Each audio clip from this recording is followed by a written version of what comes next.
Esta semana se celebró la cumbre anual del G20 en Río de Janeiro, Brasil, es decir, los 20 países más poderosos del mundo. Y los temas que se discutieron este año fueron, entre otros, la lucha contra el hambre y la pobreza, la desigualdad social, el cambio climático y el uso de la inteligencia artificial. En ese marco se pretende lanzar la Alianza Global contra el Hambre y la Pobreza. Incluso se propuso lanzar un impuesto del 2% a cargo de los más ricos del mundo para más o menos redistribuir la riqueza. Y para platicar de este asunto, precisamente desde Brasil, tenemos en la línea telefónica al analista Juan Agullo. ¿Qué tal, Juan? Buenos días, gracias por acompañarnos. ¿Qué tal, Francisco Javier? Buenos días. Un gusto saludarte desde Brasil, a ti y a tu audiencia. Gracias, Juan. Quiero preguntarte en términos generales, ¿cuáles son tus impresiones sobre esta última cumbre del G20? Bueno, para el momento que viven las relaciones internacionales, en realidad fue muy buena cumbre.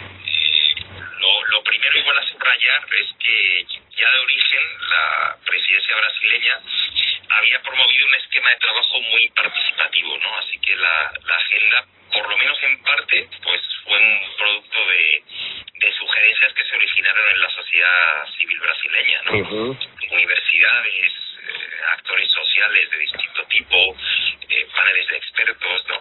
Y eso es algo que ha sido ignorado por la prensa internacional, pero que fue algo muy original de la cumbre de Río, ¿no? Y luego, bueno, pues ya más centrados en la cumbre, yo creo que otro logro muy interesante de la presidencia brasileña, pues fue conseguir que las discusiones sobre guerras no lo monopolizaran todo, ¿no?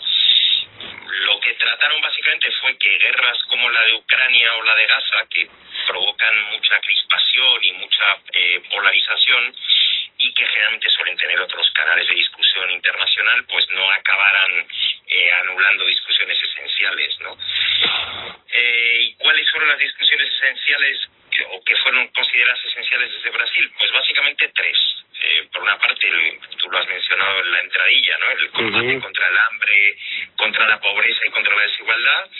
Por otro lado, el tema de la tributación progresiva y, por otro lado, muy importante también desde la perspectiva brasileña, el financiamiento de la lucha contra el cambio climático, o sea, quién paga la factura. Y luego, bueno, pues más allá de esos tres temas, pues habló de muchas otras cosas, ¿no? Algunas más retóricas, de esas que siempre se mencionan, pero al final nunca se hace gran cosa, y otras novedosas que lograron colar en la agenda, ¿no?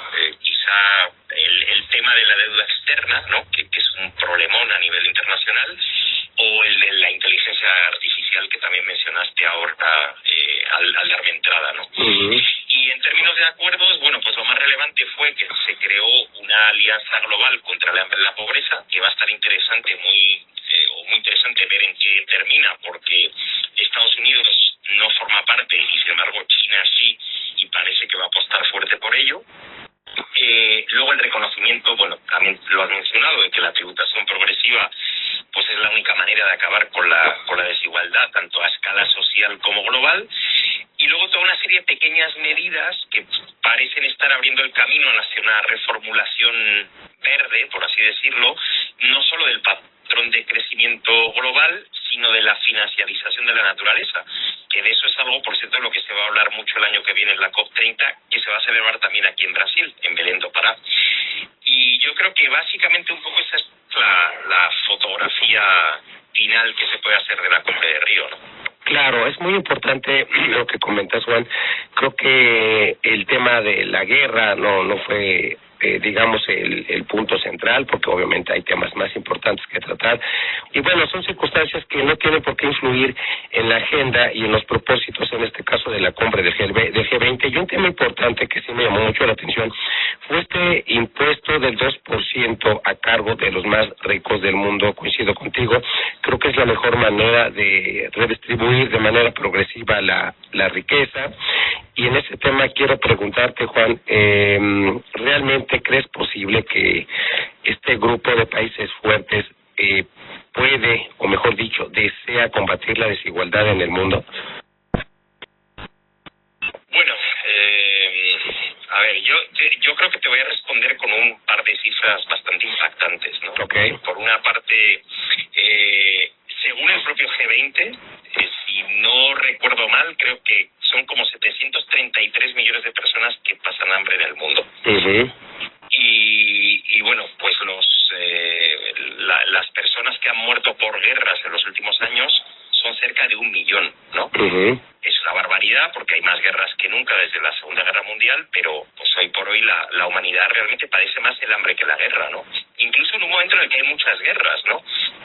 Y lo más indignante, pues es que como se reconoce en la declaración final de la cumbre, pues se producen más alimentos que nunca, y en la práctica hay medios suficientes para acabar con el hambre en el mundo, ¿no? Que parece una cosa así muy retórica, que siempre se repite, ¿no? Pero realmente es un objetivo alcanzable, ¿no? Lo único que falta es voluntad política, o sea, de quererle dar prioridad al tema, ¿no?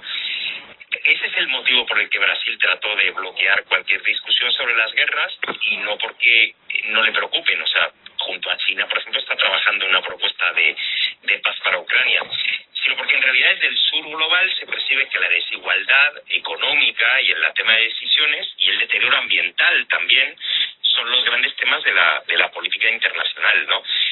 Otro dato, por ejemplo, ahora mismo la COP29, que es la conferencia de partes de Naciones Unidas sobre el medio ambiente, eso que mencioné, que la número 30 va a ser el año que viene aquí en Brasil, la número 29 este año se cerró más tarde en Azerbaiyán, precisamente porque había una discusión en relación a quién paga la factura, y realmente los países ricos se les estaba atribuyendo un pago completamente irrisorio, considerado desde el sur global, ¿no? Entonces, pero irrisorio creo que era como el 10%, ¿no? Del cálculo global que se hace de cuánto cuesta la factura de luchar contra el cambio climático, se le estaba asignando el 10% a países que, pues no sé, a lo mejor tienen un PIB global del 40%. O sea, hablamos de números muy concretos, pero muy fuertes también, ¿no? Y claro, por eso la percepción en el norte global es muy diferente, ¿no?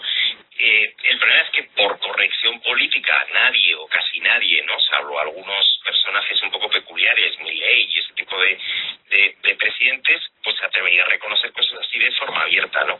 Pero en realidad si se rasca un poco, en Río, en Azerbaiyán, en Belén do Pará el año que viene, hay una brecha norte-sur que es muy evidente, y en realidad un poco de eso se ha tratado también la cumbre de Río, ¿no?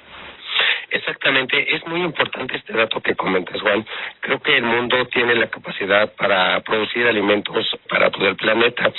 Sin embargo, se padece muchísima hambre. No hay el interés de combatir este problema como si lo hay para inyectarle dinero a los conflictos que tenemos vigentes en el mundo. Tú lo has comentado, del 45 para acá. Hay muchísimos y obviamente siempre lo hemos dicho en este segmento, hay quien gana con la guerra. Independientemente de las partes en conflicto, siempre habrá un tercero que saque provecho de la situación. Entonces, coincido, lo que hace falta es voluntad, es interés de combatir este problema, y me alegra saber que, según tu opinión, es un problema con solución.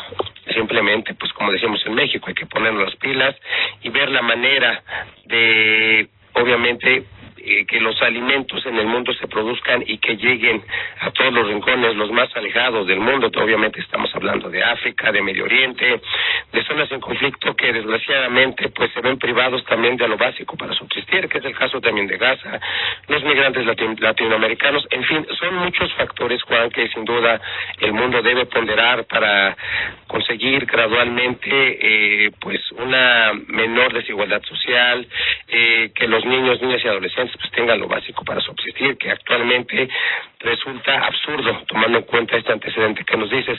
Y bueno, Juan, México es un país que también forma parte de este grupo privilegiado. Formamos parte de somos uno de los países más fuertes del mundo, estamos dentro del top 20, y en el caso concreto de México quiero preguntarte, ¿cómo podemos beneficiarnos de los acuerdos formalizados en esta última cumbre del G20? Bueno, yo creo que la primera gran noticia es que México está un poco de vuelta, ¿no? En la arena internacional. Okay. O sea, no es que se hubiera ido, tampoco le había echado nadie, pero es verdad que con el presidente anterior la participación en este tipo de eventos se había reducido. Así es. Por lo menos a alto nivel, ¿no? Y por eso la participación de Claudia Sheinbaum en el G20 de Río fue muy importante, ¿no? Claro. El G20 es un foro clave en el que hay muchos del 80% del Producto Interno Bruto Mundial, ¿no? Uh-huh. Y bueno, pues a pesar de la brecha norte-sur de la que estábamos hablando, se toman grandes decisiones ahí dentro, se construyen consensos y bueno, muchas veces tener representación al más alto nivel ayuda. Por eso hay que estar, ¿no? Claro. A partir de ahí, bueno, ¿qué beneficios tiene o ha tenido para México o puede tener, a ver, que Claudia Sheinbaum no haya estado en la Cumbre del Río? Bueno, más que algo concreto hacia corto plazo, yo creo que lo más importante es el respaldo político, ¿no? Uh-huh. Por ejemplo, muchos de los acuerdos que se alcanzaron en la lucha contra la desigualdad o a favor de la tributación progresiva, yo entiendo que coinciden con las políticas que fueron implementadas por los gobiernos mexicanos, desde por lo menos López Obrador, ¿no? Uh-huh. Y ahora, por ejemplo, también ha habido una batería de iniciativas ambientalistas promovidas por Brasil que podrían ayudar a trazar un rumbo para países que como México pues acumulan muchos atrasos a ese nivel, ¿no? O sea, básicamente los 20 países más ricos del mundo han dicho que lo del medio ambiente y que lo del cambio climático hay que tomárselo muy en serio y muy rápidamente, y lo que han creado es un margen político, y a mí me parece que el gobierno mexicano pues debería aprovechar, ¿no?, la coyuntura para, sobre todo para fortalecer su agenda ambientalista, ¿no?, que es muy importante y que requiere también eso de un clima favorable, ¿no? Y creo que el G20 se lo ha proporcionado. Entonces ahora hay que asumir ese reto y hay que tomar el testigo e ir para adelante. Yo creo que eso sí puede ser muy muy beneficioso para México. Es correcto, Juan. Después de 6 años de, digamos, ausencia, de que nuestro representante de Estado no visitara otros países, regresa a México a esta cumbre, regresa a nuestro país a la arena internacional. Eso nos alegra muchísimo y obviamente esta posición que tiene México, como lo comentas, antes que nada representa la aceptación, el reconocimiento internacional de la nueva presidenta mexicana. Obviamente tuvo reuniones bilaterales con el presidente de Francia, con Xi Jinping, con el mismo Lula da Silva, en fin, con personajes de las regiones más importantes del mundo. Nos alegra muchísimo que nuestro país siga estando en este top y, como lo comentas, ver la manera de fortalecer nuestra agenda ambiental. Aquí tenemos varios problemas que no han sido resueltos y creo que es el marco idóneo para sacar adelante los pendientes en esta materia, Juan. Pues bueno, el tiempo se nos acaba. Te agradezco muchísimo tu tiempo, como siempre, y te mando un saludo y un abrazo hasta Brasil. No, al contrario, Francisco Javier, muchas gracias por invitarme y un saludo enorme a tu audiencia desde Brasil. Hasta pronto. Claro que sí.